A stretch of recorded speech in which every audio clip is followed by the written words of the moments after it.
The views and opinions expressed by the following program are those of the host, guests, and callers and are not necessarily those of this station or Webster Rock Hill Ministries, its management, or other hosts or underwriting sponsors. Programs presented by KWRH-LP are for educational and entertainment purposes only.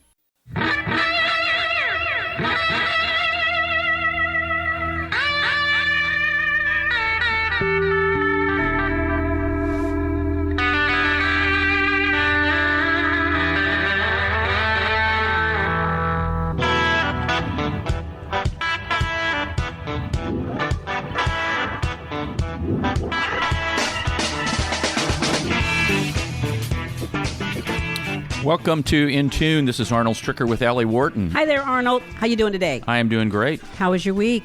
The week was very, very busy, very physically taxing because I did a lot of physically taxing work. What did you do, yard work? I did some. Actually, it started last Saturday. I want to give a shout out to Father Dixon Cemetery. Ah, you did do some yard work, didn't you? When I had a chainsaw in my hands for about an hour and a half, and that was a lot of fun. And if people like that kind of stuff, that was fun to me. You're a chainsaw kind of guy, huh? I'm a chainsaw kind of guy. It's therapy for me. It is therapy, okay. But it wore me out, and then I was doing some electrical work the last 3 days and long days, etc. like that. So. Yeah, but I'm sure that the Father Dixon experience was a great one. Did you find that you had enough people out there to take care of the needs of the community out there? I think there's probably never enough people out there, and I want to encourage people. The next date, it's always the third Saturday at 10 o'clock to noon, and the next Saturday is August the 18th. Then we have September 15th, and people can do this, but the third Saturday of every month at Father Dixon Cemetery, 10 to 12. Please come out and help. Weed eat, rake leaves, mow the lawn. You don't have to know how to operate mechanical equipment, sweeping, just doing some general cleanup things, picking up sticks, etc. like that. And they can contact, is it Ernest Jordan? Contact Ernest Jordan at Father Dixon Cemetery and let him know that you're coming, especially for youth groups, like church youth groups, okay, or maybe even school sports teams if they need some kind of community function, or some of the organizations like at the high schools could do that. Or even right here at the Webster Rock Hill Ministries, we've got young people for the summer program and volunteers. We could certainly galvanize more people to come out and work. A lot of volunteers are needed. So if you're out there in the community and you want to do a very good community benefit, Father Dixon Cemetery, the third Saturday of every month. So okay, what else do you have? Well, I want to just, on a note that is a little sad. Well, it's very sad. Let's put it that way. We all know that there was a very bad accident this week here in Webster, right there at the corner of Laclede Station Road and Big Bend. Today in the Webster Kirkwood Times, you'll see the picture of the car. The car was absolutely destroyed, but I do want to say that at least one of the people that was in the car that was fatally injured is from right here in the neighborhood. Oh, wow. And my daughter actually went to school with this young man. I'm not sure about the other person who was in the car, but I do believe that, again, it was somebody from right here in the neighborhood. And when you see a picture like this, you can't even imagine going that fast here in Webster because everything is either 30 miles, 20 miles, whatever. But to see the picture of that car again, I think helps to wake us up that we have to be so careful right here, even with our own community, that when you're not paying attention, one little moment of distraction or trying to beat a yellow light, before it turns red or something could become fatal. And that's what happened here. So we just want to say, our condolences to the families that were involved. Yes. And anyone who may have witnessed it. They're traumatized by seeing it as well. But just to remind people, just be more careful. Slow down. That's a bad intersection anyway. Yeah, that is. On a bright note, I'd like to just give a shout out to Mike and Kathy Silverman. They donated money for the Glen Park, Webster Groves Park. That's right there, located right at East Kirkham and Newport Avenues. Great looking little park now. Just super. Got a gazebo in there where we could actually have acoustic guitar or people playing, and wonderful little playground. I will say, though, because it is right by our own rushing river, that there may be times when you need to bring your bug spray, okay? Just to give you a little warning. Is that a new name down there? Rushing River? We don't want to say we're by the creek. No. We're We're by the rushing river. The wetlands. Exactly. So just want to say hey to folks and thank them for that wonderful donation, because it certainly makes a difference.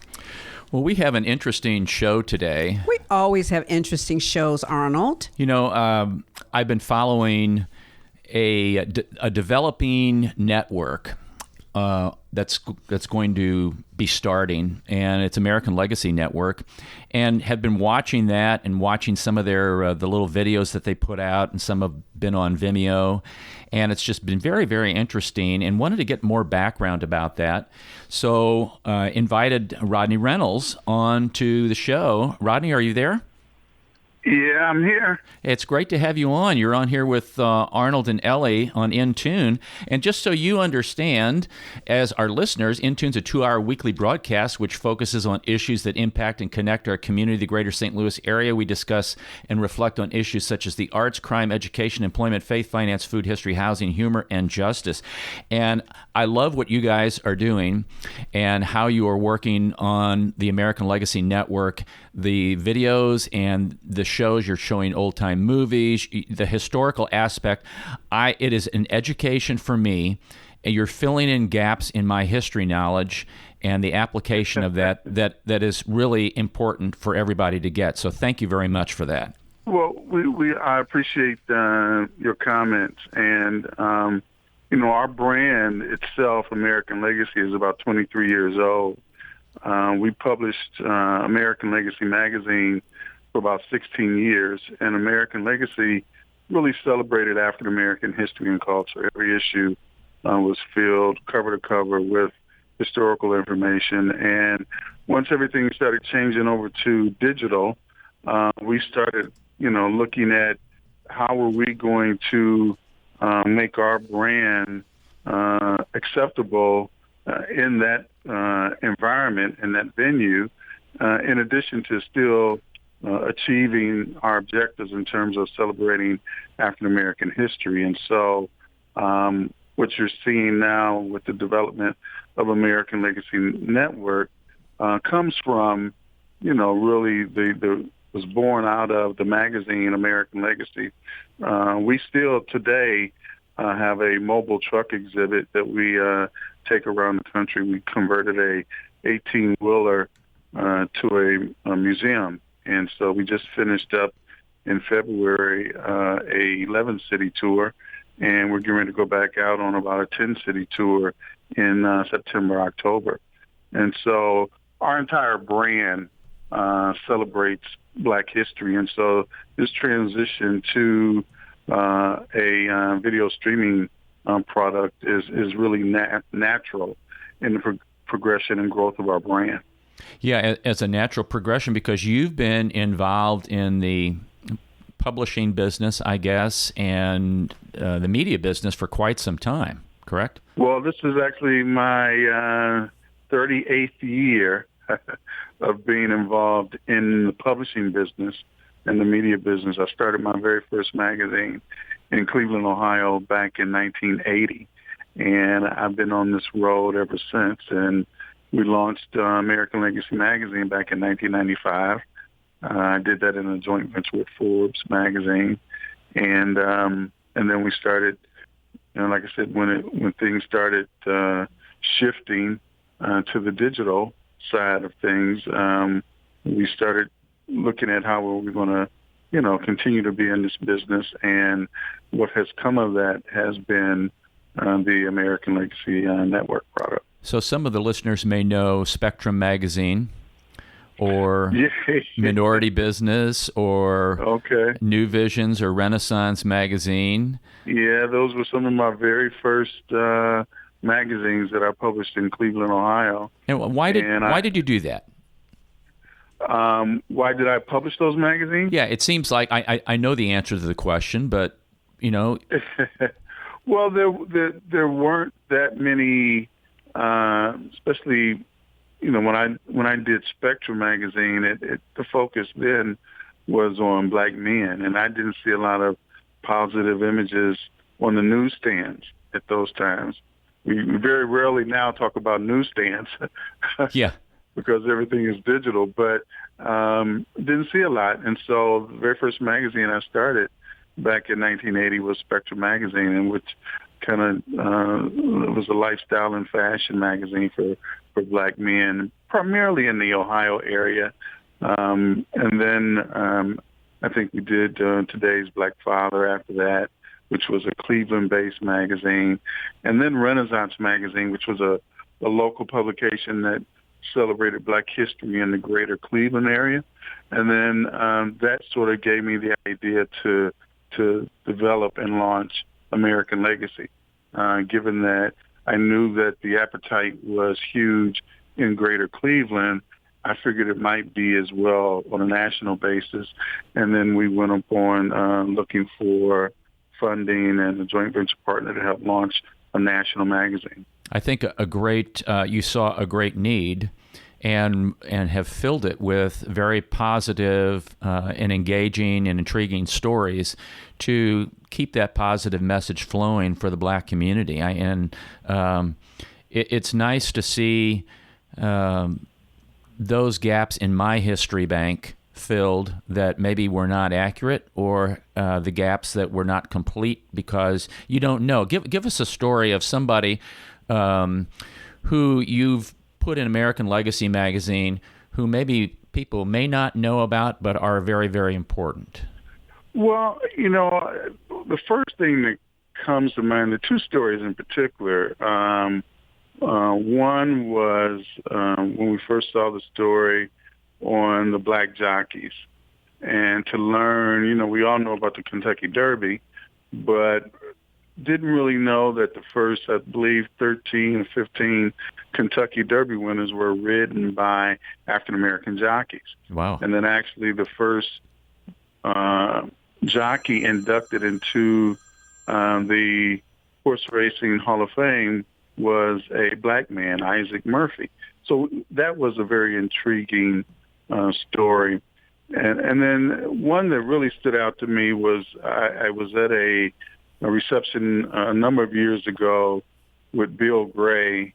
It was in Dallas, Texas, and he was a Baptist minister. He had headed up the United Negro College Fund. He was a congressman. And during the course of the reception, he said to me, I read American Legacy all the time, and one thing I find is every time I pick up the magazine, I learn something that I didn't know. Mm-hmm. And I asked him, what did he mean by that? And he said, well, I was reading a story about Major Taylor, who was a champion bicyclist, and I had never heard of Major Taylor's. And he said, I got all these credentials, I've done all these things, and I had never heard of Major Taylor. And that kind of showed me the impact that we were having in the community amongst people who were reading American Legacy magazine.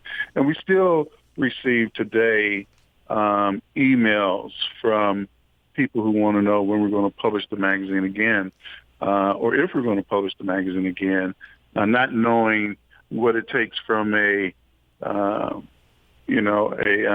production standpoint, and the way things have, and the way digital has kind of changed things today. But one of the things we are going to be doing on the American Legacy Network, we're going to be, we have a program that we're going to be producing called American Legacy Revisited.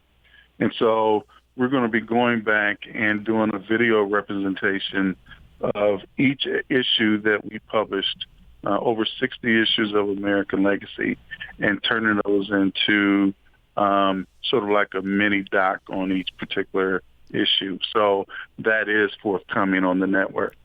And Arnold, I'm right here on the Facebook page now. This is Ellie, just so that you know. Welcome to our show. Hi, Ellie. Hi.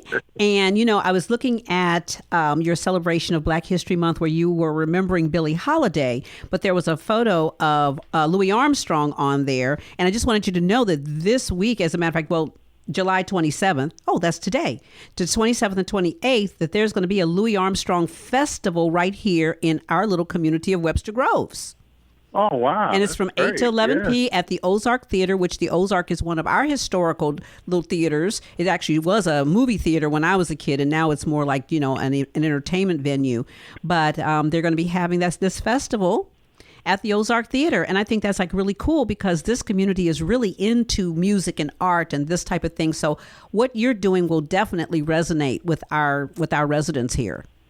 And we really wanted to not only have programming that reaches, our core audience and millennials, but we wanted to look back and be able to show some of those classic movies, some of those classic music icons in our history, who a lot of times people sometimes forget. I know when we ran across some stuff for Nat King Cole, it was amazing to see some of the video that's out there of him and not realizing from a historical perspective, he was actually the first black man that had his own television show. That's right. I remember that. Television. I remember that well. And even though it didn't last long because, back then the sponsors weren't used to, supporting that kind of program. But again, it was very groundbreaking, and he actually broke careers for a number of people who are still singing today, most notably, I think, Tony Bennett. So there's a lot of history in our community. We tried to do that, and we accomplished that with certainly the magazine. We're still accomplishing that with our mobile truck exhibit. We did visit the St. Louis area, I think about 3 or 4 years ago, Regions Bank. We did a 11-city tour for Regions Bank, and St. Louis was actually on the stop at that time. And we're now looking forward to continuing that, not only from an entertainment standpoint, but from an inspiration standpoint and an educational standpoint, the work that we're going to be doing with American Legacy Network.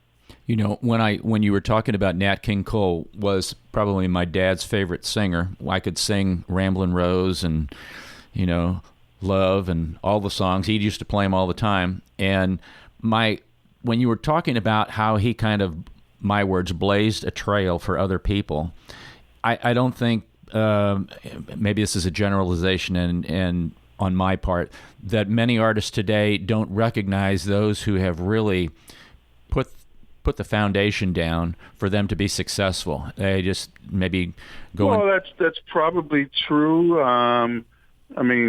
Even though it's a broad statement, it's probably true, and it probably is not only in music, but quite sports. I'm sure it's in sports. I'm sure it's in a lot of different areas that people today don't really recognize and appreciate, what these pioneers and icons actually had to go through to be successful. Now, you were born in Cleveland. You went to the University of Cincinnati, and your degree was in graphic design and advertising, correct? Yeah, I majored in graphic design and advertising. How does that switch to, what was the impetus to get a magazine started, to publish a magazine? Other than you see the need in the community, because there's a lot of steps in between there.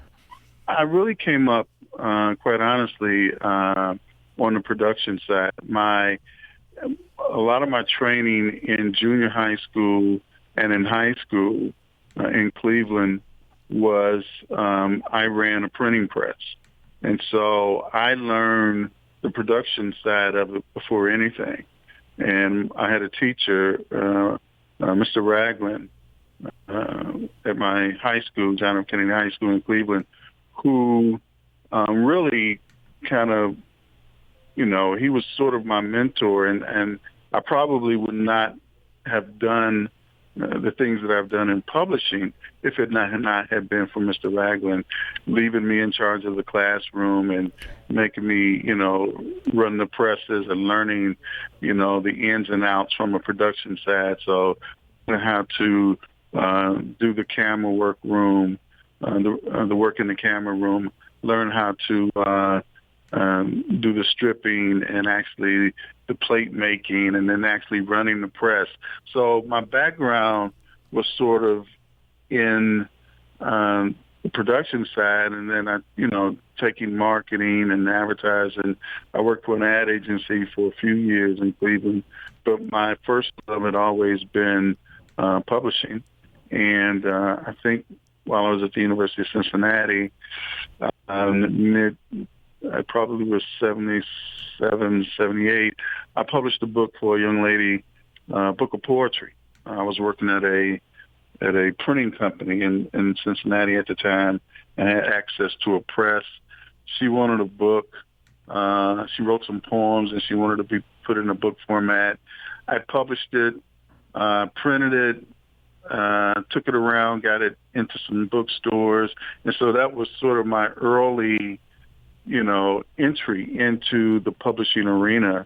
And then I just got involved in publishing magazines. Very, very ground floor. And what's interesting, Ellie, is here we have another mentor educator who saw that you really like this, encouraged you, let you have a little free reign, and you ran with it. You were interested in it. And I hear that story a lot. About educators who have been instrumental in people's lives like that. Yeah. And actually, that's really the story of my life, too, in that in first grade, my teachers said that I was a very social child. And instead of putting me in the corner, decided that I was going to become the MC of our local programs and things like that the school put on. So from first grade, I was always being directed towards broadcasting. And I was, of course, coming up in the 50s, didn't see anybody on TV that looked like me. So I never really thought that that was possible. But that was exactly what I went into once I graduated. And again, it came from a teacher and then a subsequent teachers at the school saying, let's promote her in that way. Let's push her in that way. Let's get her developed in that way. And that's what they did. Right. So, I mean, you're hearing your story, resonates with me because it's like so important that people understand that it's that early training. Sometimes we think, oh, they're just a kid, they can't do anything, but they have no idea that stuff sticks in our marrow and becomes who we are. It also emphasizes the importance of teachers and educators in our lives. Absolutely. Sometimes they don't receive the recognition that they should, but often many times they are in the forefront of that encouragement that we're receiving to pursue our dreams. And like I said, Mr. Ragland certainly was for me. And probably the biggest compliment in my relationship with Mr. Ragland, when he passed away a number of years ago, his niece called and reached out to me and asked me if I would write something that they could include in his obituary. Oh, wow. And I thought that was an ultimate, that made, it was just really a high point for me to be asked to write something that they could include in his program. And so, because he was such a influence in not only my life, but I'm sure other kids who went to John F. Kennedy as well. Absolutely. Ellie has that, you have that, I have that, and a band director. I was a band director for a while. And Mr. Warner, who's down in Denton, Texas now, he's still encouraging people along the way, a lot of people along the way. Rodney, I want to know if you can stay on after the break and talk specifically about the network and how people can sign up. Is that okay? That's fine, yeah. Because we know that, I'm looking at a interview bio of you that one of your favorite foods is fried chicken, correct? I don't need a lot of it anymore, but yeah, it used to be. Well, have you gone to the non-fried chicken? Have you gone to the baked chicken or the barbecue chicken, or smoked baked chicken? Chicken a lot, yeah. Fried chicken every now and then, but baked chicken more than anything. No, we appreciate you being on, and I want to encourage our listeners to take a look at the American Legacy Facebook page and the network Facebook page. That's very, very important. We're going to talk more about that when we come back. This is Arnold Stricker of In Tune. You're listening to KWRHLP 92.9 FM, your community radio station in Webster Groves, Missouri. Stay tuned.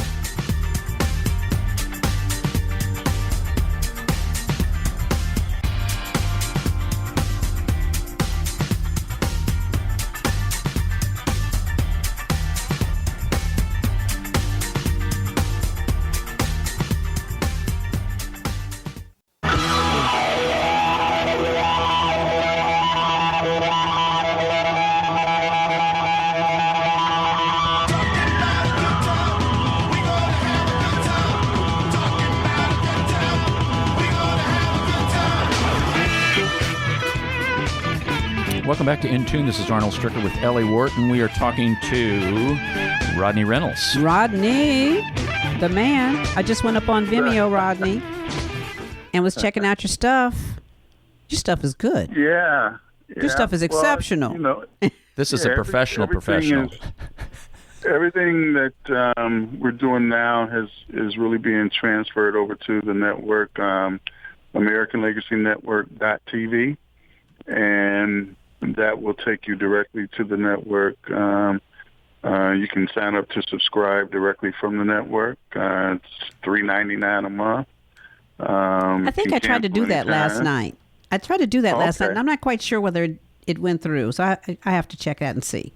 Okay. Because I was trying to do that. Yeah, I was like, well, yeah, man, I'm in. I am in. That's what I want you to know.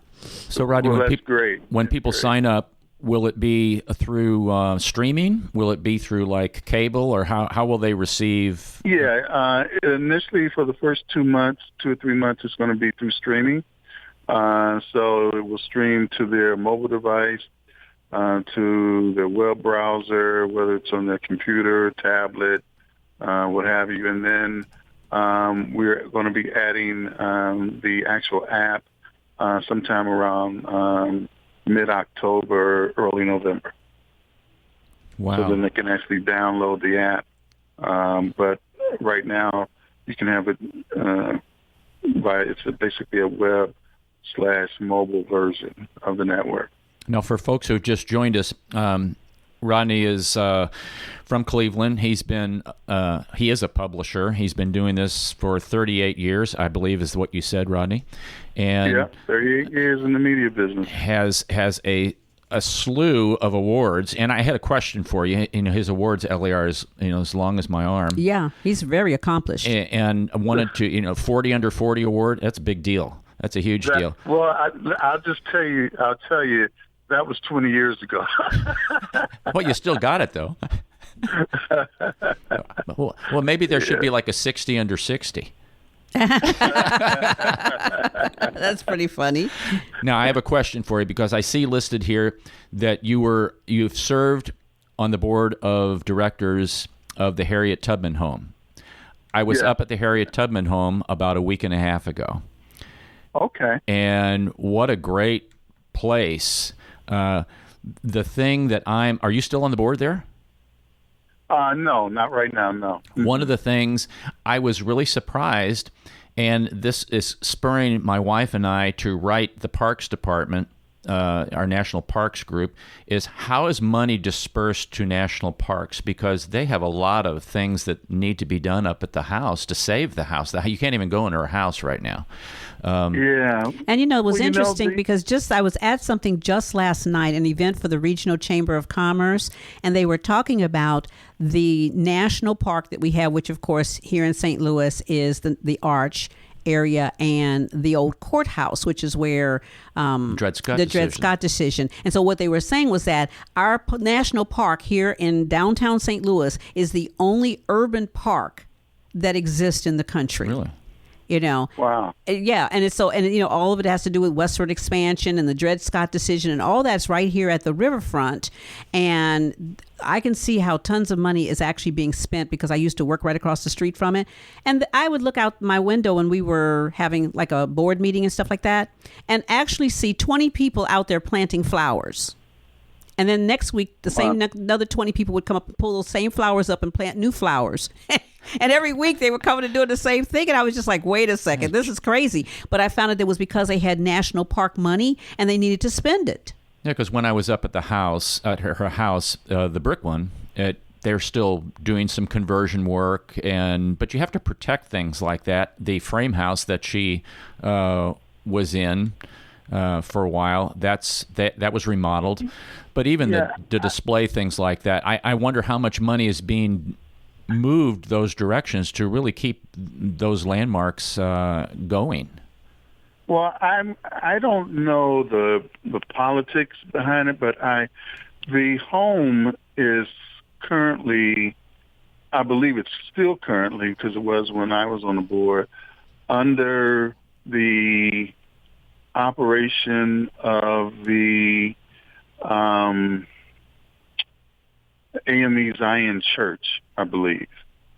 And so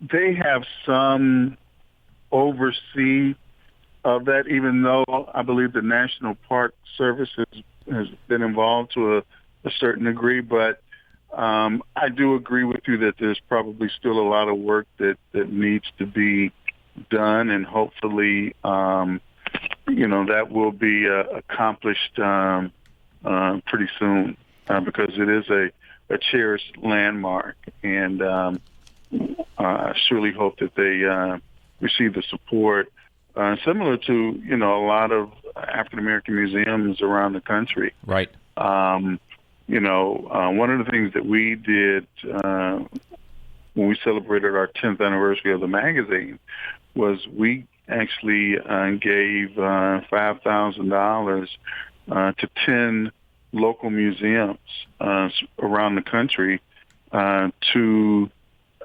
encourage them and help support some of the local programming that they were doing in their areas to preserve African American history and culture, because a lot of times the local museums don't get the kind of support that they need, even from the people in the community, to sustain them. And so, we always used to say that we would hope that, you support those local museums in your areas, because they certainly need the support financially and otherwise to sustain their operations. Spoken very well, because it's really true. Local people need to hang on to the things that are there within their community. Matter of fact, in the second hour, we're going to talk about why people in St. Louis, do they really see St. Louis exhibits and museums and things like that. I know many times local people don't go to the local exhibits because, I know they're there, but maybe true. I was there when I was a kid, we went in school. Right. And yeah, because right now at the American History Museum, I went just 2 weeks ago to an exhibit about Black history in St. Louis. Very informative, very well done. And they have a whole section of just the music that came out of St. Louis. St. Louis has a tremendous history with for music, for art. I mean, just so much. And I think we're very blessed because so much of it is fairly free to go to, especially if it's in our park, because everybody pays right. into like a park tax, so things can be free. But there are so many exhibits here in this region. And even the community that we live in here, Webster Groves, is a historical Black community. We do have a book written about us. And, we constantly work to preserve the history of North Webster so that legacy is never forgotten. Unlike other historical Black communities like a Brentwood, like Meacham Park, those that have seen themselves kind of being a little bit dissolved and in some cases completely eliminated. And in many cases by retail, big box stores, things like that have taken over whole neighborhoods, historical neighborhoods. Right. We fight against that here for North Webster. And that was one reason why this radio station was started, was to be a legacy for the rest of the community and have something, again, a training center for young people, an opportunity for the community to have a voice. And to get information like American Legacy Network, American Legacy Magazine out to people to help them understand, hey, there's more to history than what we got in school. There are other venues for you to get your news, to get information, to get classic Black films, historical documentaries. I'm just reading from the list here. Conversations, American Legacy Sports, Black History News updates, American Legacy Legends. This is really, really good stuff, and I appreciate how the evolution of that has taken place, and now where you are and where media is going into the electronic stage, where we can get all this on our phone. I applaud you for going down that road and really having the vision to do that. As a matter of fact, while we've been talking, I have been on my Facebook page and followed you on Vimeo, and now I'm getting ready to share everything on my Facebook page, encouraging people to please check you out and subscribe. So I'm doing that right now. Well, thank you. They can go directly to AmericanLegacyNetwork.tv, and it'll take them right to the platform. That is wonderful. Excellent. So I have one more question. I don't want to take any more of your time. You've been very gracious with us. As an entrepreneur, what give us one or two highlights of being an entrepreneur and the experiences that you have gone through and the people that you've met, and what are a couple things that stand out in your 60 and 60 career? There's several of us that could go there. Well, first, in regards to being an entrepreneur, you really have to have, I think, thick skin, and you have to be persistent, and you have to, it's something that you have to, when you're told no, you got to keep going back. And it's a learning process. It's still, I didn't imagine that I would be transitioning our brand into this new media, like I am today. American Legacy Network, 10 years ago, wasn't even on the radar. We were publishing a magazine. We had, we also have a board game that we've developed that we have marketed. It's based on the magazine. We have Black History curriculum in schools. So, we were, everything that we were doing was basically in the print medium area. And then once the landscape started to change, we had to reevaluate our options and look at, okay, if we were going to continue to be in business, how were we going to approach it? And since everything has now really shifted towards digital and, the delivery, the consumption of information and news is totally different than it was 5 years ago. And so we had to make that leap. And so, our product and our brand, it's the network, but you have to be willing to make those changes and look at the landscape. You have to be able to surround yourself with people who are sometimes more talented than you are, and you can depend on their expertise and knowledge. I always used to like to tell people the magazine was my idea, but I'm not a writer per se. I'm not a photographer. I'm not an artist. I'm not an art director. I'm more of a producer kind of person, so I can bring the right people together to develop and complete a project. Yeah, you're the connector. So I connect all the dots. That's and right. So, but I need the expertise of all those individuals to make my product look great. And so it's a similar kind of thing now. It's just different, I'm working more with producers. I'm working more with millennials. Fortunately, I have two sons who are millennials, one 29 and one 30, and they really have allowed me to kind of make the adjustment a little bit faster than normally because they're so heavily involved in that community. Right. And so exactly. I lean on them to say, hey, my brand was kind of old school to a certain degree, and now I want to, reshape it a bit. Don't want to lose my core audience, but then I want to start developing programming that will attract millennials. And so we are working on some of those kinds of things, and they've been very helpful to me in this process. Yeah, that kind of input, I'm finding that here at our radio station as well. We have a young man who just turned 21 last week, and he's one of our studio managers.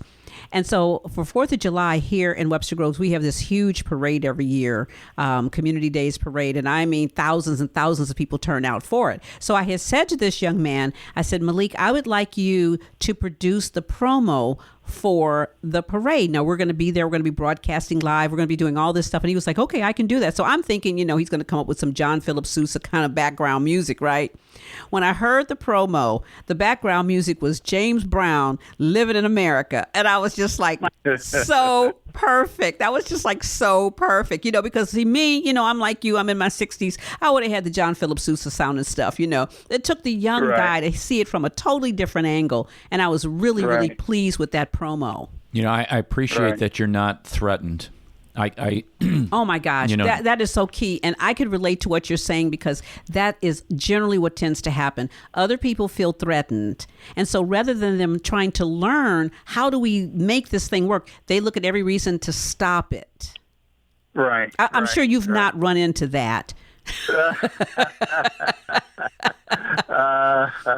Oh no! In the 38 years I've been out here, I've never run into that. Never. Well, if you want to be successful, you hire people, even if they are smarter than you. You hire the people that know what to do, that are experts in the field, and you're not threatened by that because the outcome is what you want. That's you right. have the vision, and that's what you're focusing on, and that's really important, Rodney. Because in my life experiences, I've seen the other way around, as Ellie was stating, that people get threatened when people are a little quote unquote smarter than they are because maybe they won't get the full credit for it. Right, exactly. Yeah, I always look at things and I always say, I follow the Ronald Reagan School of work. And people go, what? What are you talking about? I say, you know what?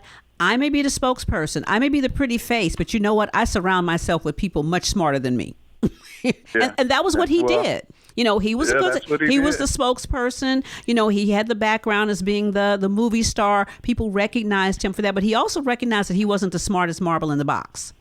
Right. Thank God. Right.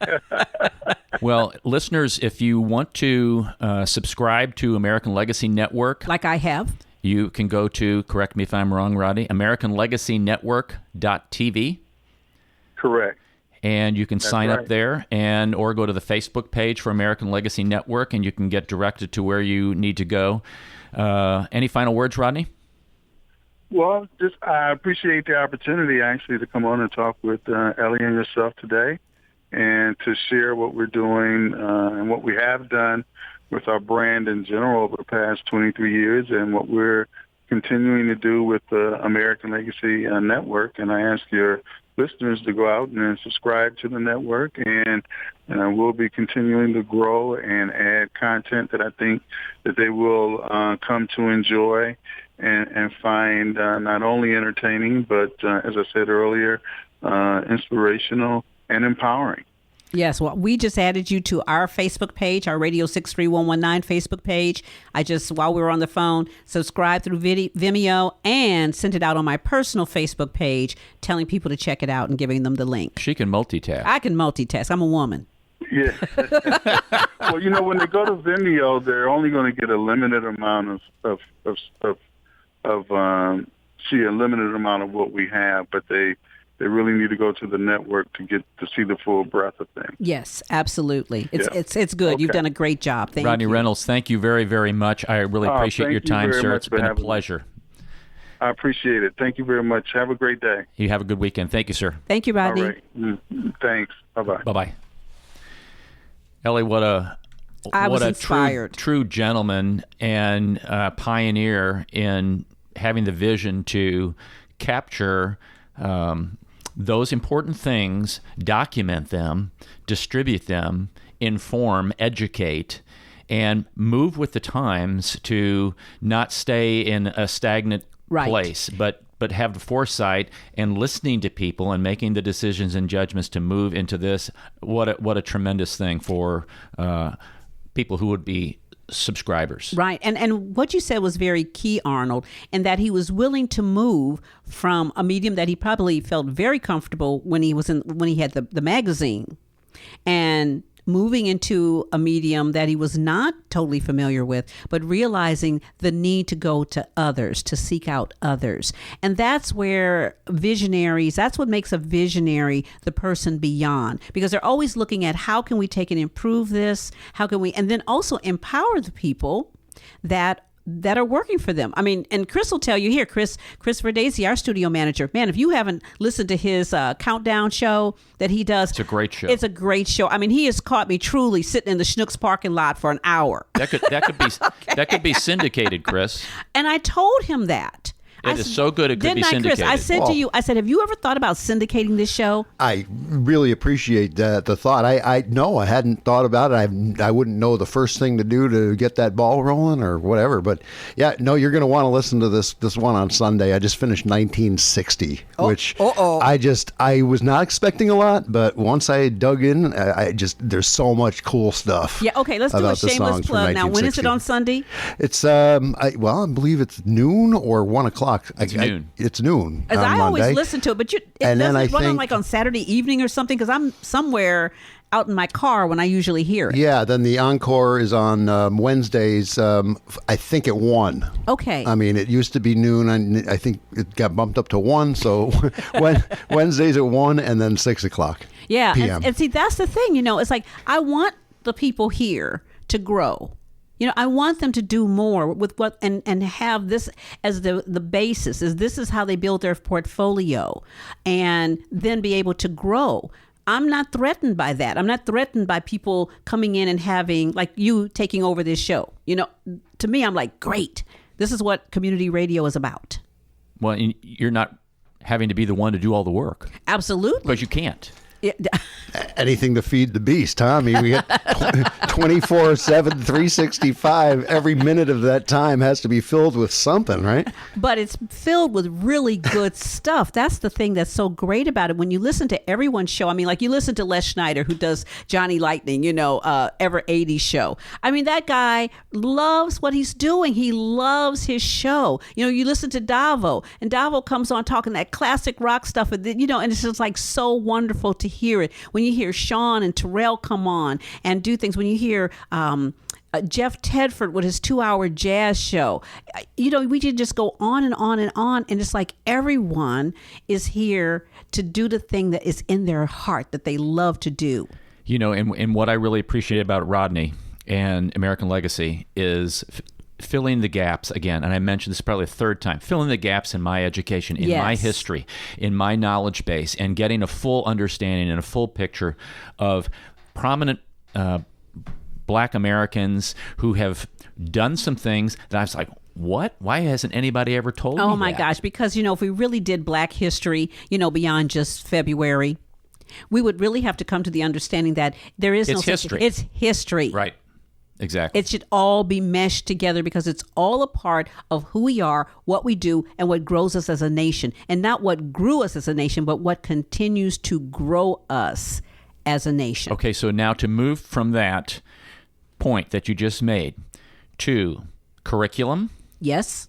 to teachers, Yes. to textbook publishers, That's right. or to resource publishers who provide materials for educators. Are we providing a broad spectrum of an inclusive curriculum? Are we providing a broad spectrum and inclusive resource materials that teachers can use? Are teachers seeking those things? I know many are, but I know a lot aren't, because it's time consuming for them to have to do that on their own. Yes, it is work. And I feel that we will have a more cohesive community. Yes. The more Yes. people understand the history of the area, then you can't help but bring everybody together, because everybody can say, oh, you know what? My grandfather told me, my mom did this, my cousin did this. Oh, I knew so-and-so. Oh, I went to school with so-and-so. I mean, just to show you an example, just this week, Carly Kloss became engaged to, is it Jacob Kushner? Okay. And people go, oh, what's the big deal? What's the big deal? That's Jared Kushner's brother. Okay. Who is married to Ivanka Trump, who is the daughter of President Trump. 6 degrees of separation. How did that get to Webster Groves? Yeah. Between now that Webster Groves is connected to the White House. Okay. And then Carly Kloss by herself, just being an international model. That's right. And not only that, she has that program where she's teaching coding to young girls so that she can open up a new area of employment opportunities for people and for women in higher paid positions. So you see how that connection thing just The connection thing is huge. It's a It's small huge. world. It's a small world. We just need to open up our eyes and open up our ears to seeing and hearing what else is out there. That's right. Besides our own Exactly. little area that we live in. Right. And the thing is that, back in the 60s, there was a statement, and I'm not going to use the word in it because then Chris would have to press the button on me. But, it's like, I think it was the Black Panther. Somebody said, free your mind. And there's another part of your body that's going to follow. Well, on that statement, this is Arnold Stricker of In Tune. And guess who I am? That's Ellie Ward. There you go. You're listening to KWRHLP 92.9 FM, your community radio station in Webster Grove. Stay tuned for our second hour.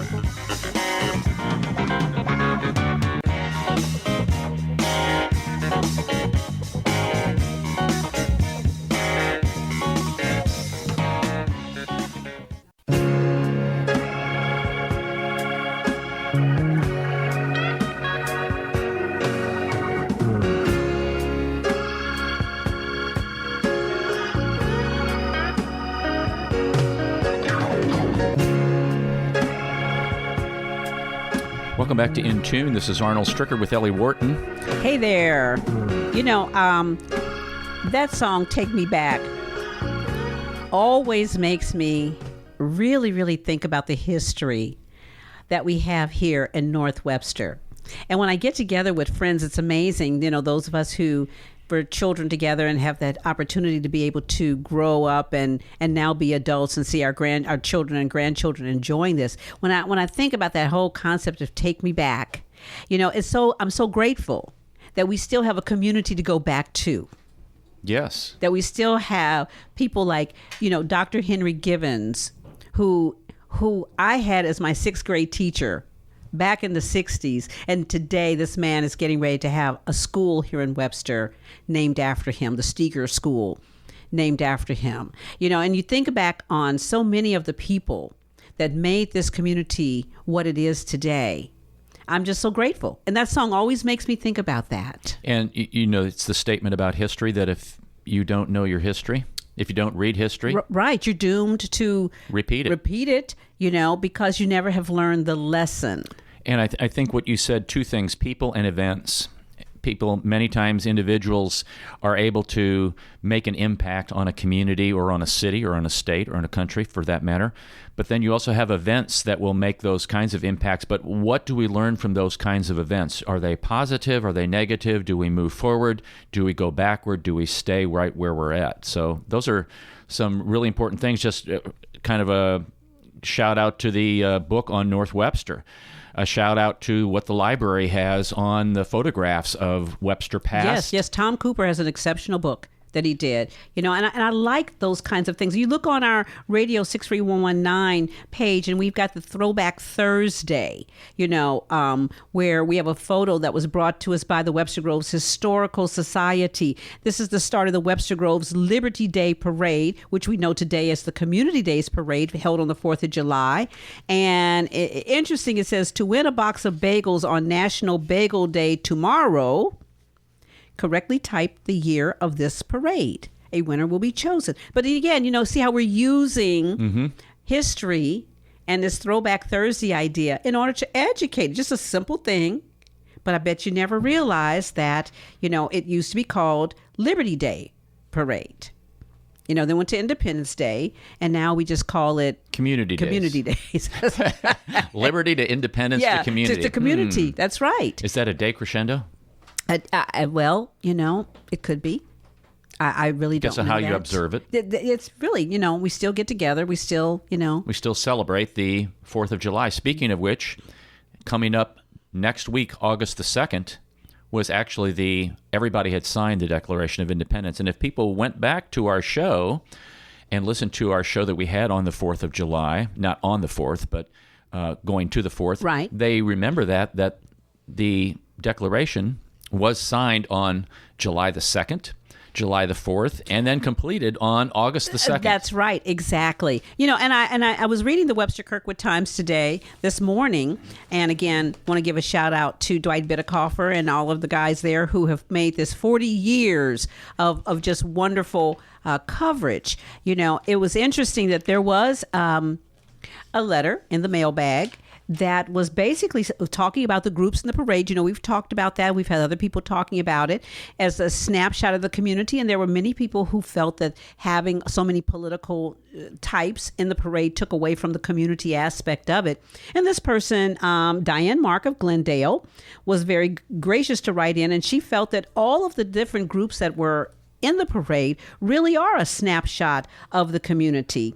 And that, you know, she was making the argument that, she says here, although our freedom of speech and peaceful assembly are guaranteed in the Bill of Rights, not the Declaration of Independence, it seems more than a little ironic to complain about the exercise of these important rights during an Independence Day parade. So again, I was grateful for her feeling comfortable enough to write in opposition of what others had written, because that's what free speech is about. It's not just what I believe and everybody else gets shut out. You know, we all have that freedom of speech. And if you don't like what's going on, if you don't like what's on the radio, if you don't like what you see on the TV, turn the channel off. Or turn it off, right? You know, it's kind of like people don't have to agree with her. That's right. But they can agree to disagree. That's right. And we have to respect her for her thoughts. And I appreciated reading that article, that letter today. So if anybody knows Diane, or if Diane is listening, just let her know that we gave her a shout out and said, woohoo. Yeah, maybe respect needs to be learned in our government. Absolutely. Absolutely. You know, and another article, another letter that was written, I love this one. It was from a lady named Kathy Frankie, and hers was 4 simple words meant so much. She was walking and she had an accident, fell down, broke her ankle, and there were young people that came by, you know, and the thing of it is that they said, "Do you need help?" And yes, she really did need help because she had fallen, she had broken her ankle, you know, but again, those were young people. So again, we're talking a generational thing. They could have just ridden by on their bikes and, oh, that old lady just fell down. I don't know if Kathy's old, but to them, she would have been old. Let's put it that way. They could have just laughed, ridden their bikes off. But again, there was that kindness, that community that we want people to feel when they're here in 63119 that made them stop and say, do you need help? Well, so to those young men, my hat's off to them as well. Yeah, hats off to them. And, you know, you kind of segued to the second half of the show here. And maybe that was on purpose? No, I don't need, no, you know, just the Holy Spirit leading. It was, okay. You know, I was doing a section and I thought, you know, there's a lot of firsts in St. Louis. Yes. And I didn't know that somebody had written a book about that. I had started to accumulate these things, and somebody wrote a book called Famous Firsts of St. Louis. It's by Diane Rademacher. I believe I pronounced her name correctly.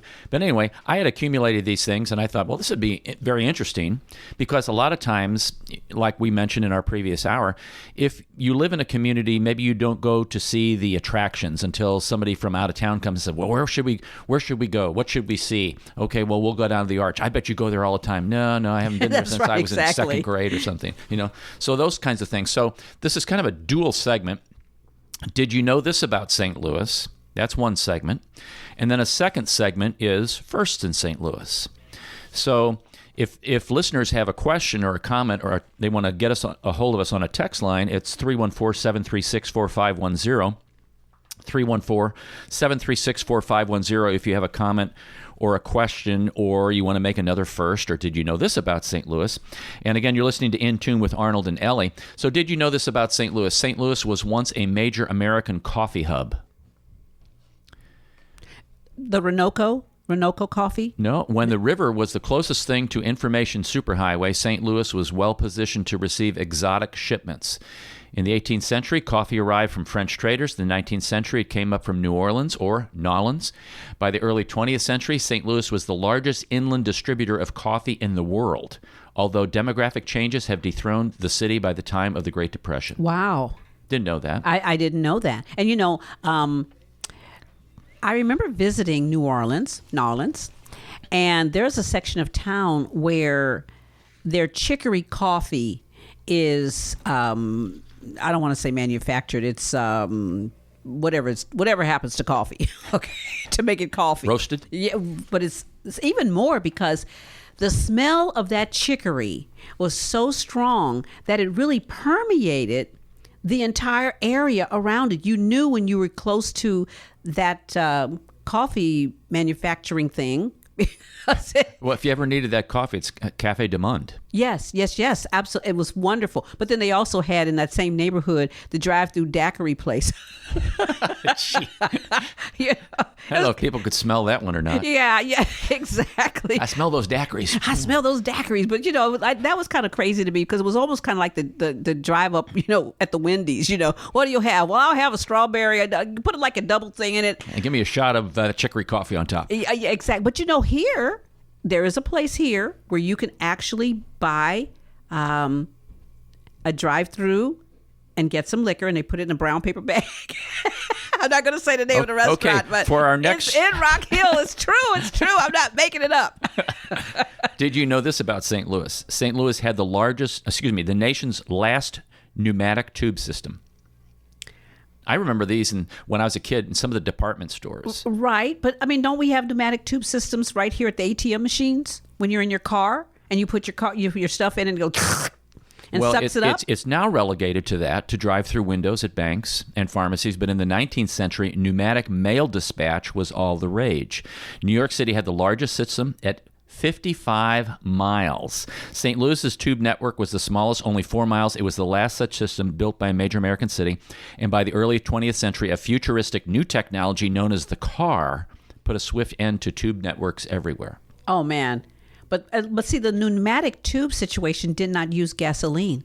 It didn't contribute to smog. Yeah, and then contributed to smog, which St. Louis, I believe, was number one in the world for that when I was growing up. That and a bad smell because of the slaughterhouse. Oh, my. So did you know this about St. Louis? A Jazz Age ballroom has been walled off for 6 decades. Where is it? Built for the 1904 exposition, the Hotel Jefferson was extensively overhauled in the 20s. It included, in this remodel, was an exquisite 2-story Art Deco ballroom with rippling balconies, massive chandelier, 1,200-person capacity dance floor. Space was closed in the 50s when the building reopened as an affordable senior living 2 decades later. The ballroom was walled off. But the room itself is intact, dusty, and closed to the public. Can we open it? I think they're supposed to be redoing the Jefferson Hotel. Somebody else recently bought that, if I'm not mistaken. Oh, okay. And so maybe that's going to be reopened. Here's another one. Did you know this about St. Louis? During construction of the Arch, not the Ark, as some people say, the St. Louis Arch, what are you talking about? The Arch, the 2 sides needed to be accurate within 1/64th of an inch. And, I'll tell you that the fact that it was not, because I was a child watching it go up, I was up, too. up. Okay, and remember how it got to the top, and then they had to take it and pull it back. And then jack it right. apart. Trust me, it took me 30 years to go up in the arch because of that. Yeah, like they were building all. Yeah, exactly. Oops, we're 10 feet off. We're 10 feet off. I always saw myself because that little car that you get in, and don't be Yeah.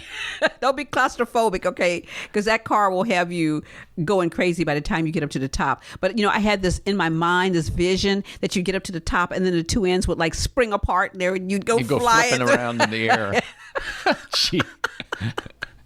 I remember they hosed that down on that day that they put that last section in. And it was the only way I went up in there was because I was taking some guests, some visitors. Oh yeah, you want to go to the Arch? Come on, let's go. And they were like, how many times have you gone here?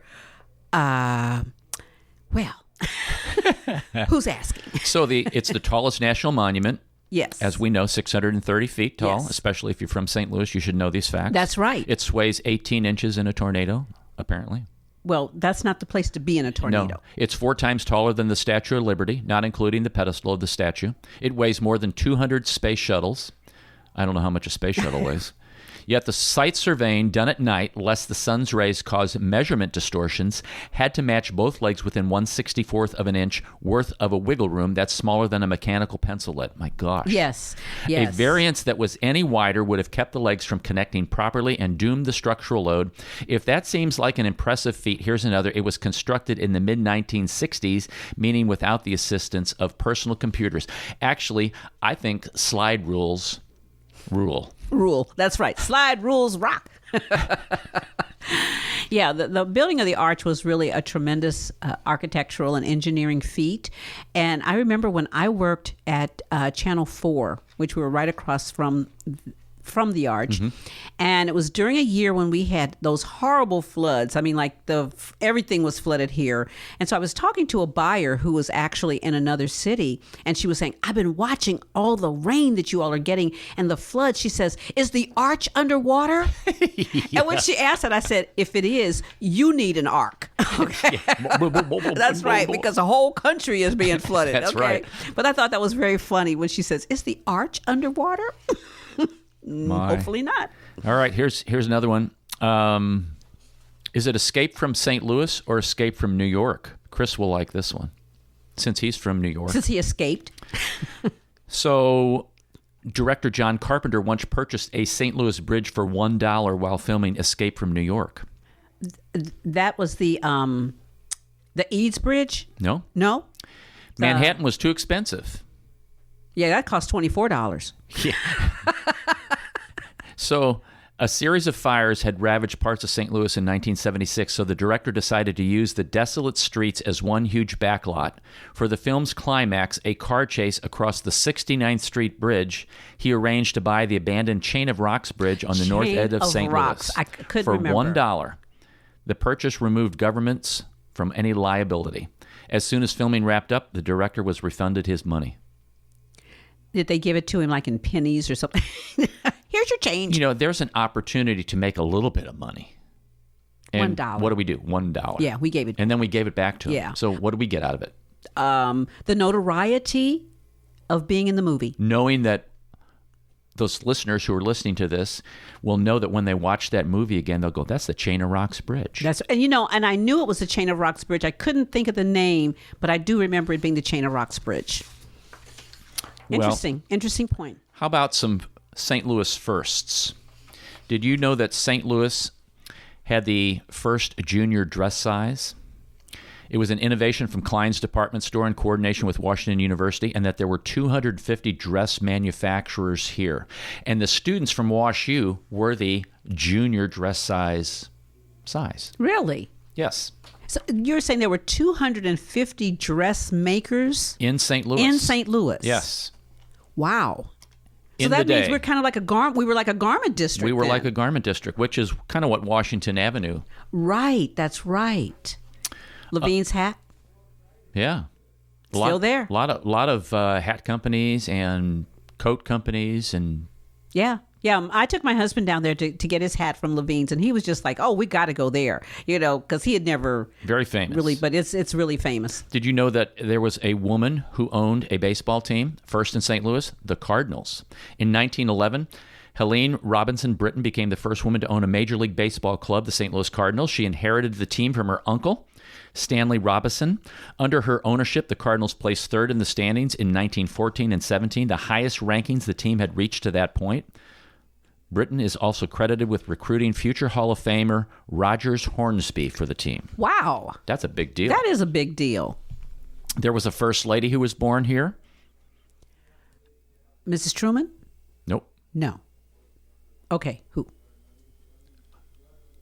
It's down the road. Down the There's road. a farm Oh, at Gravois. not Old McDonald. He was a Civil War general. Even I know this one. Okay, hit it. Grant. Yeah, Julia Dent Grant Julia Dent was born in St. Grant. Louis. Okay. The first can opener that flew into outer space was made in St. Louis. Well, that is. It didn't fly on its own. I It was just went going in to the say, space shuttle. did they like throw it outside and it's like Yeah. flying around Yeah, now? somebody shot it up with a slingshot. Yeah. Watch when it comes down, though. Oh, here's one. The first commercial car phone, 1946, Monsanto. What? In 46? Apparently, the transmitter was this huge, massive device that had to be in the trunk. They had this huge antenna, but you would pick it up and you would call an operator. But it shows you that things that we think are brand new, like, people thinking that the internet and use of computers didn't happen until, the 90s or something like that. The government was using that stuff well before we were ever They got that introduced from to the it. UFOs. That and Teflon. Yeah. So, hey, 314-736-4510. If you've got another first you want to tell us. This is Arnold Stricker with Ellie Wharton on In Tune. The ice cream cone. Most people know this one. Oh, this one's a good one. The 1904 World's Fair. The city celebrated the centennial down in Forest Park, et cetera, et cetera. According to tradition, in the midst of all the hubbub, a concessionaire named Ernest Homwe found himself selling small waffle-like pastries next to an overwhelmed ice cream vendor. When his neighbor ran out of dishes, he rolled his confection into a tiny cone, and the rest is conical history. Yeah. But like all great inventions, several people came to the same idea independently. Other claimants include Antonio Valvano, who in 1902 patented an apparatus for baking biscuit cups for ice cream, and Frank Charlie Mencius, whose descendants claim they wrapped dough around a sailor's tool for the Moneta County Fair in Ohio a few months before St. Louis's fair. Okay.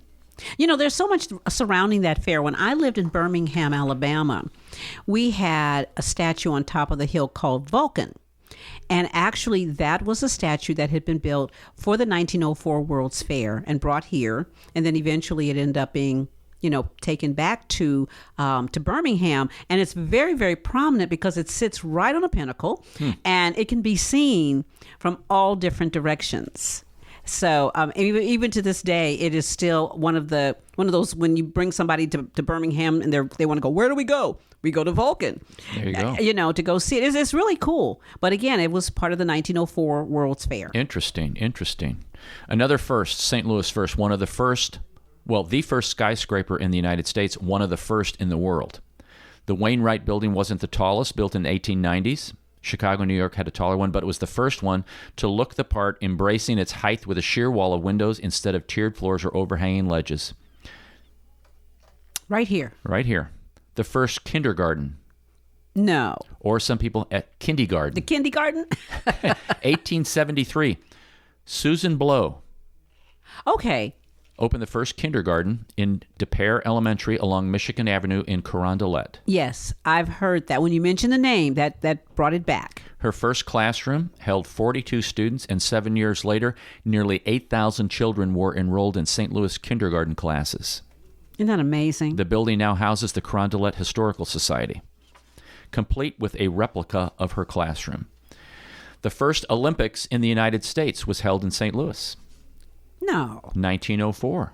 Really? Boy, 1904 was a jumping time here in St. Louis, wasn't it? The stadium at WashU was the stadium that they used. Matter of fact, the modern games were held previously in Athens in 1896 and in Paris in 1900.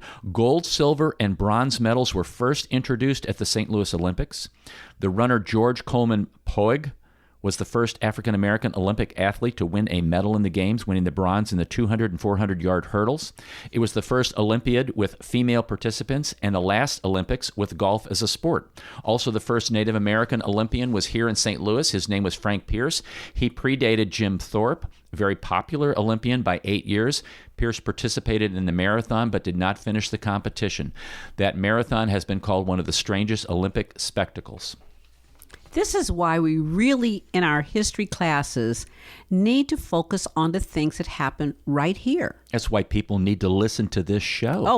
Oh, man, you nailed it. If they listen to this show, they would just walk away, because I know that they're listening for the information and for the funnies that you always come up with at the end of the show. That's correct. But in between, kind of like the dash thing, in between, there's some powerful information being shared here. Well, if people want to hear past episodes of In Tune, they can go to SoundCloud.com and plug in Tune KWRH, and she'll pop up in the search engine, or go to iTunes and do the same thing, In Tune KWRH, and you'll see past shows. You can listen to those on podcasts. That's great. So we've got a whole bunch of these, and I want to continue with this because there are some things I was like, seriously, what?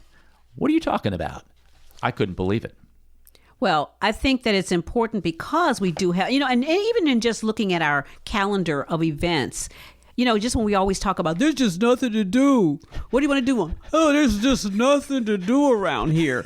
Well, I mean, my goodness, if you go, just how many times have you heard that? A lot. A lot. St. Louis is so boring. There's just nothing to do here. You go to just the calendar of the Webster Kirkwood Times. This is one of the things that one of my challenges is that one year I'm going to do everything on the calendar. What if some of the things are at the same time? Well, then you kind of like make an appearance. There was Ellie. There There she went. That's right. But I mean, just to give you, for tonight, July 27th, artist Tom Hunt. And as a matter of fact, he's going to be my guest on our show, The Weekly Wrap. Shameless plug. Shameless plug, okay. The Gateway Festival Orchestra Quartet, the Food Truck Friday in Webster Groves, the Lunchtime Movie Matinee, the Powder Valley Summer Friday programs, Colored Pencils, Hot Dog Days of Summer, Friday Lecture, Louis Armstrong Festival, Summer's Last Blast, Stages, Explore the Trail, Webster Groves Film Festival. That's all just today. What? Okay. I thought you were kidding. I thought you were going into the weekend. No, that's just today. That's crazy. Isn't that amazing? I mean, and then of course there's all kinds of stuff. There's nothing to do, Ellie. Yeah, that's right. There's nothing to do. I'm bored. That's right. Well, I hope you're not bored. No. Because we're not. This is Arnold Stricker with Ellie Wharton of In Tune. You're listening to KWRHLP 92.9 FM, your community radio station in Webster Groves, Missouri.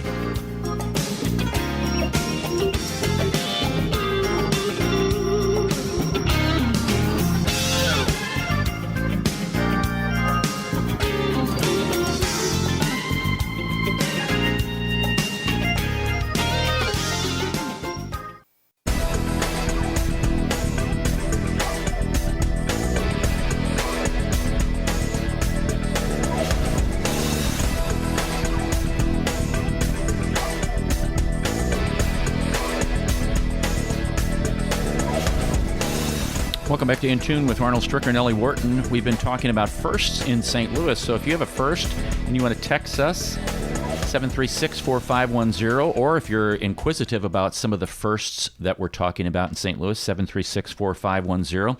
So Ellie, here's another one. Most people know about this one. The world's first steel truss bridge. Which bridge was that? I was going to say it wasn't the one we mentioned earlier. The Chain of Rocks Bridge. It wasn't the Chain of Rocks Bridge. Okay, so it wasn't the Eads Bridge. The Eads Bridge. Was it really? Completed in 1874, it crossed the Mississippi as the world's first steel truss bridge and considered an engineering marvel. James Eads, who was also he designed the ironclads in the Civil War, actually the war between the states, was a self-educated engineer who never built a bridge before, but he had built several ironclad gunships for the federal government. According to the city of St. Louis, the bridge was also the first to carry railroad tracks, the first to use tubular cord members, and the first to depend entirely on cantilever construction for its superstructure. And I will say that is probably one of the raggediest bridges that I continue to travel across. When I go over there, it seems like they have been working on that bridge forever. They're always working on it. It's constant. Now a Metrolink runs underneath there. I have been on the Metrolink and have taken it all the way to the very end, all the way to Shiloh. Mm-hmm. That is a really fun ride, I'm going to tell you. If people are just looking for something fun to do one afternoon, I think it's like $250 each way. And just be sure and get your ticket validated. Don't do like me and my husband did. We didn't realize you had to validate because we had never ridden the Metro. And we just got on like, oh, yeah. And then we got all the way back and then we realized, well, what are those people doing? We went over there and they were validating their tickets. Like, oh, thank goodness we didn't get stopped by the Metro police. Yep, unless you know the drill. I didn't know anything. The Eads Bridge, one of a great photographic view in a panorama looking from the east side towards St. Louis. Very in a lot of photographs, paintings, things like that. Mm-hmm. Here's another one. The first school in the Western Hemisphere to use Braille. The Missouri School for the Blind, which was founded in 1851. When there were only about a dozen such schools nationwide, Louis Braille of France refined a system of night writing used by soldiers in the French army to communicate without using light that might attract attention from the enemy. The English version of Braille was adopted at the school in St. Louis around 1860 and became known as, quote, Missouri Braille, unquote. Many of the teachers and educators who worked at the school developed the first Braille devices, such as a slate and methods used to outline maps and figures. And, even with the School for the Deaf, that we have here, that was one of the few in the whole country. Yes. So St. Louis, when it comes to education, and it's always amazing to me when you really think about the number of fantastic institutions we have here. There is no excuse why our school systems should be lacking. We have everything. We have all kinds of resources. We have all kinds of money here. I tell you, I was at the Regional Chamber of Commerce dinner last night at the Chase Park Plaza, in the beautiful Corazon room. And I just looked around and I thought, look at the money and the resources that are right here in this town. Why are we lacking in anything? Well, and St. Louis is a benevolent community. We're going to talk about that in several weeks. But you're exactly correct. And one of the reasons I wanted to do this kind of particular segment about First in St. Louis, and did you know this about St. Louis, is because many times St. Louisans think negatively about their city. That was one of the issues that was talked about last night, was that we need to be selling not Webster, but selling the region much better. But again, it comes down to knowing the region and knowing what we really have to offer. So I think you should take what you have written right here and submit it to the St. Louis Regional Chamber of Commerce as a way to educate as we go out and do the elevator speech on this region. They need to know these things, all these different firsts. Exactly. And as I had mentioned at the front end of this segment, that I was just doing this because I thought I had an interest in it, but somebody had actually done a book on this. Okay. And so I'm looking up her name here. Rademacher is her last name. Diane Rademacher wrote a book called Firsts in St. Louis, famous firsts of St. Louis, Diane Rademacher. So give her a shameless plug there. So, go for it. She has 100 listed. Really? And I started listing some of these things, and I was just doing my own research for this. I didn't even know her book existed until this popped up. I was like, well, somebody's already done this research. But again, it goes back to curriculum. Yep. Having these types of books so that it stimulates the conversation. That's the key thing. It was like when I read the book, they came before Columbus. Mm-hmm. And I tell you, that was one of those eye-opening books. I think I let you read that book too, didn't I? That I said, once I read it, this book belongs in the curriculum. Because people need to understand the role that Columbus played. And we're going to have a big thing when we get close to Columbus Day. But talking about, you got my email on that one. I got your email on that one. Okay. But, we give so much credit to someone who deserves so little credit. And we don't give credit to the people that really should have received the credit. But again, because of racism, because of who writes the story is written, it's very skewed. And if you really understand what did Columbus not accomplish, then Columbus Day would be totally wiped off the map in terms of a holiday in this country. Like you said, it's knowing the history and then appreciating the heritage. That's right. And St. Louisans need to appreciate the heritage of St. Louis, a very, very strong city. It goes way, way back. And we need to be proud of our city, even though, you're in the top 10 of the bad things that go on, or the top 20 of the bad things. And we need to promote our city in a much more positive way by our own admission. Right, but again, by our own knowledge. Yes, so here's another one.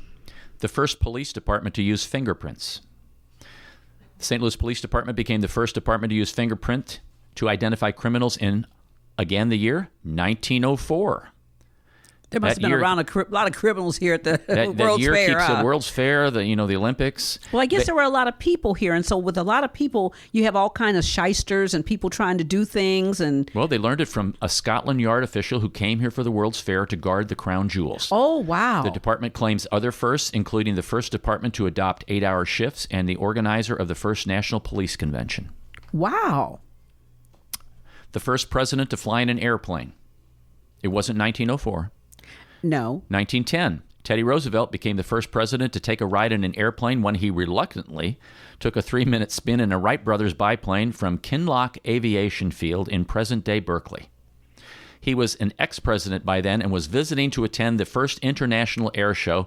Earlier, he had telegrammed show organizers, "Will visit the field, but under no circumstances will I make a flight." Well, I guess that changed things. That changed, didn't it? But he was also the first president, I do believe, to travel out of the country. I think that's correct. And he traveled to Panama to look at the Panama Canal. Yeah. But that was the first time a president had ever left this country. And again, you have to look at the whole Panama Canal thing and we think, oh, all the lovely ships. No, people. That was done so that we could put those warships and take them from the Pacific to the Atlantic and send them over there to the conflict that was going on in Europe, or that would be going on in Europe. But still, he was there to inspect the Panama Canal. Didn't know that. Yeah, see? Stick with me. First Society of St. Vincent de Paul in the United States. Yes. The first meeting of the Society of St. Vincent de Paul in the United States was held at what's now known as the Old Cathedral in 1845. 12 years earlier, the society was founded in Paris by a group of friends who wanted to help the poor. The first drive-up window. Now, we're not talking about for coffee. I was going to say. Or we're not talking about... Not McDonald's. No. No. The Grand National Bank, which occupied the main floor and mezzanine of the Continental Life building at Olive and North Grand, first used the drive-up window for customers in 1930 when the building opened. The building was renovated in the early 2000s into apartments, and what appears to be the old bricked-up window is still visible in the alley. But in you said 19 what? 30. 1930. I mean, how many people had cars in 1930? I guess enough. Okay, Mr. Smarty Pants. To warrant a drive-up window. You know, now they have drive-up funerals. Yeah. You view them through the window. You do. I got him propped up here. Oh, gee. You pay respects. Okay, can you supersize that for me? That's right, exactly. I'll just electronically sign my name to the book.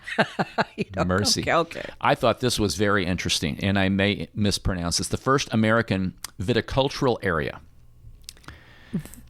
Vita what? I'm trying to wrap my mind around that. Meaning a wine grape growing region designated by the federal government. Viticultural.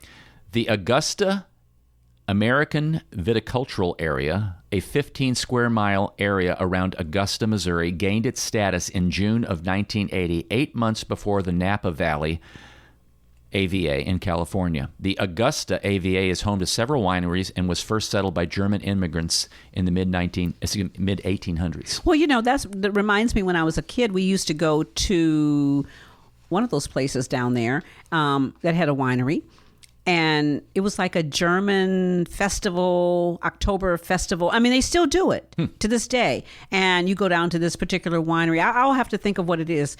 But that area, the St. James region, the Augusta region, right, all of those, have very wonderful wineries. And a lot of things go on around Oktoberfest and stuff like that. Right. Yes, down there. Right.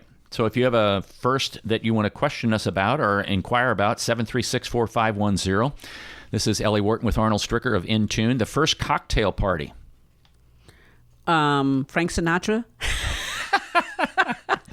You may have given a toast on the 100th anniversary of this occasion, which was reportedly happened in May of 1917 inside their Lindell Boulevard home. Of course it was on Lindell. Across from the 1904 World's Fair. That's right, exactly. According to the Missouri Historical Society, the blog post High Society, Julius and Sarah Walsh hired a bartender to mix a variety of drinks for their friends who came to the midday party. According to the post, the site of the party is commonly thought to be the present-day residence of the Archbishop of the Archdiocese of St. Louis. Well, that makes sense. Have a cocktail, Archdiocese. I mean, that all works for me. Yep. It's kind of a Catholic thing. The first interstate highway, stretch of Interstate 70 in St. Charles County, claims to be the nation's first interstate. Signs near 5th Street exit points that out.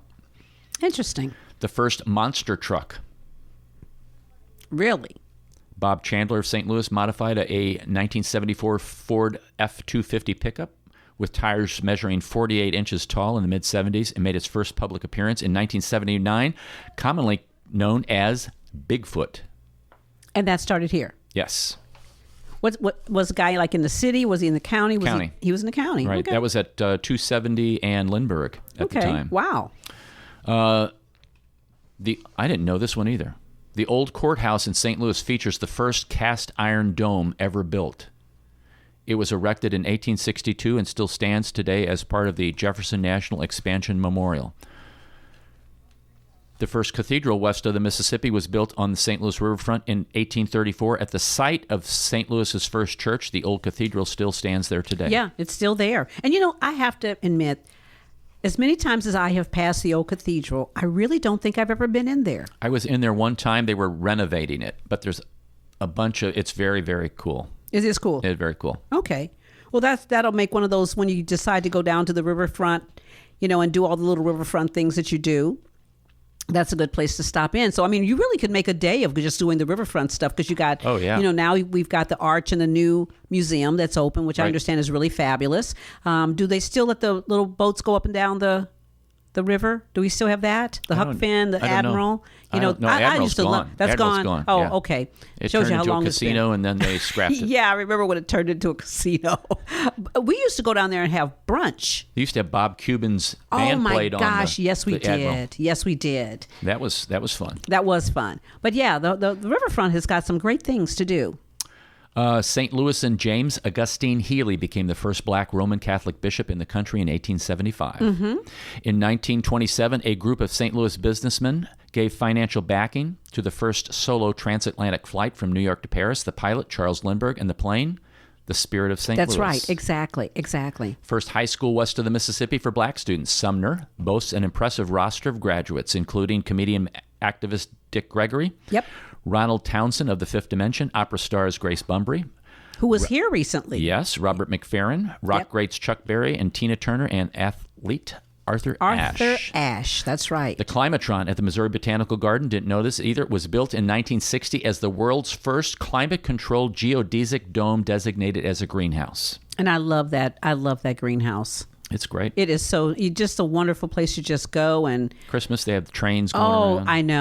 I know. We have such a jewel in that lights. botanical garden and we have the a Climatron. jewel in St. Louis. We're promoting the positive aspects of St. Louis. Let's get on board, St. Louis. Get on board. The Rockettes, precision dance company known for Radio City Christmas spectacular performance, got their start as the Missouri Rockets in St. Louis in 1925. Wow. The first nighttime Major League season opener was played on April 18th, 1950 between the Cardinals and the Pittsburgh Pirates at Sportsman's Park. The Cardinals won 4-2. I love this. The first successful parachute jump. Uh-oh. How many parachute jumps happened before that weren't successful? Yeah. It happened in St. Louis County at Kinloch Field at Jefferson Barracks on March 1st, 1912. We're going to have to do a little more research on Kinloch. Yep. Because, again, one of the disappearing, have disappeared black communities. And my grandfather used to live in Kinloch. I remember that when I was a child, we used to go there. And now you drive on 170 and you could drive right past whatever exit you're supposed to get off to go to Kinloch, and you would not even know Kinloch exists anymore. Well, and they took all the houses out because of, quote unquote, the approach to the airport. They were in the flight path, okay? And so now what they've built there are a bunch of commercial warehouses, huge big warehouses over there in that land. Here's another one. Lemp Brewery was the first to transport and distribute beer nationwide using refrigerated railroad cars. They beat Anheuser-Busch doing that. Wow. This is just so interesting. I'd like you to continue, to tell our people more and more of this type of, information. Help them to, again, get on board with just these kind of talking points that help us when we're discussing, St. Louis with friends, people who may be considering moving here. These are some excellent points as to why this region should really be, I would say, even more well recognized than it is. Absolutely. And, as we kind of come down to the close of the show, we've got the world's first purpose-built gas station. It was a store solely designed for selling gas. St. Louis, we talked this about last week, was the first home rule city in the United States in 1876. St. Louis established its boundaries separating from St. Louis County. Listen to that show. That's going to be posted later today. Peanut butter wasn't invented in St. Louis, but a St. Louis businessman became the first to produce and sell it as a snack. Build-A-Bear, first store in St. Louis Galleria. I remember Build-A-Bear. Mm-hmm. Yeah. The first African-American woman to serve in the Missouri Senate lived in St. Louis. Gwen Giles was an amazing figure in history. She was the first African-American woman to serve in the Missouri Senate, the first to be appointed St. Louis City Assessor. Worked hard to improve the quality of life for African-Americans since St. Louis was active in democratic politics and civil rights movement. The Grand Slam home run record was established in 1999 in Los Angeles, Cardinal Fernando Tatis hit 2 Grand Slam home runs in the same inning. In the same inning? Same inning. The first robotics competition was held here in St. Louis. And I will close with this one. Prior to the adoption of the 13th Amendment to the Constitution, which was, everybody's getting this right, abolishing slavery.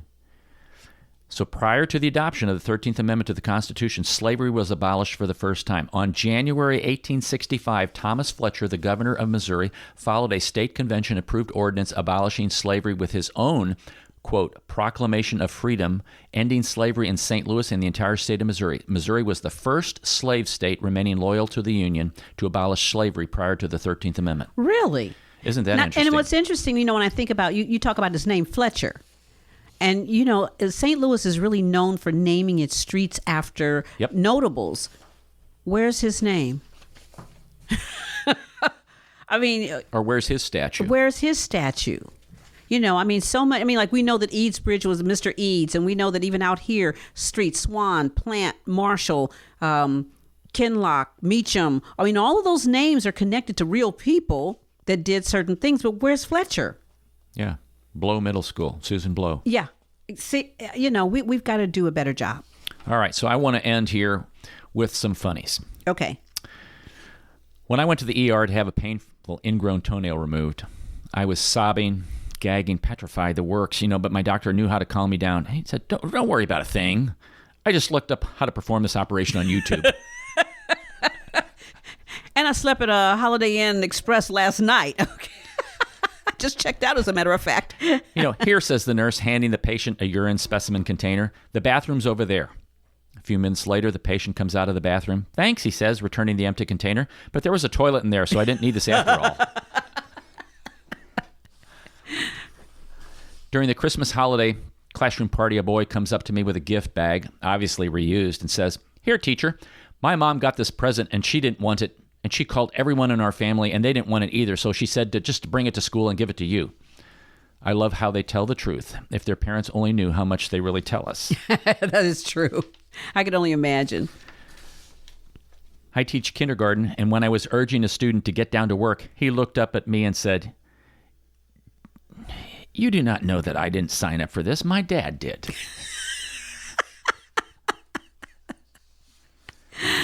Oh, that's pretty funny. My favorite came from a child in my pre-first grade class. He'd been gone for several days because his grandfather passed away. When he returned, I told him we'd missed him. He told me, "I had to go to Iowa because my grandpa died and I had to be at the back and be a polar bear." When I called the mom to share with her, she told me that indeed all the grandsons ages 6 to adult had been the pallbearers. I've never been to a funeral since that I don't think of that and smile. I know, the polar bear. I have a student whose father is a biology professor at a local college and his mother is a high school resource teacher. For Valentine's Day, he made a card for his dad with a beaker on it saying, "To a great biology teacher." On the other side for his mom, it said, "To whatever kind of teacher you are."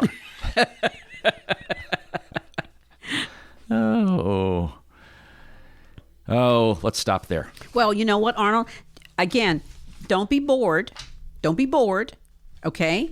Because remember the list of things that I read that you could just do today. There's at least 50,000 things. That's right. Well, tomorrow there's the Geek Craft Expo. The Geek Craft Expo? Yes. It is a curated craft market specializing in handcrafted geek goods by local crafters and makers.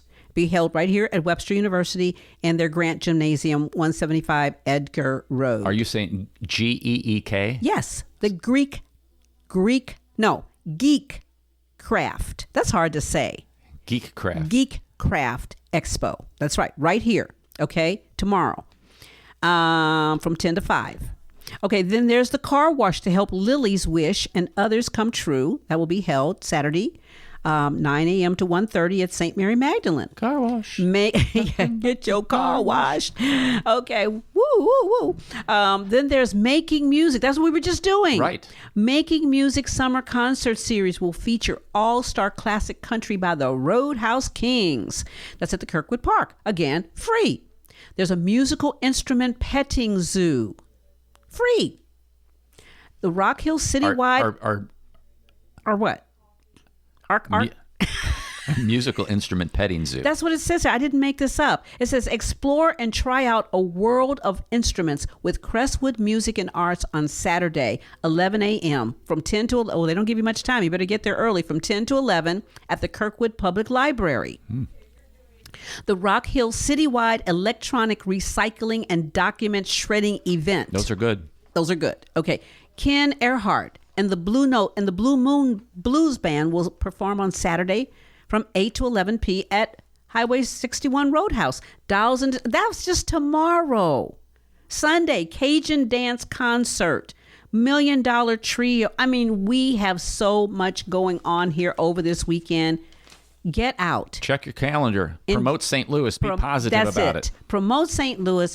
Take advantage of these opportunities that we have here. Even spend a little money at some of them, but gosh, we've got so much going on in this region. We need to do more to continue to promote ourselves. And it is not the case that I'm bored or there's nothing to do anymore. That's right. You better believe it. No more sitting around, lonely party of one on a Saturday night.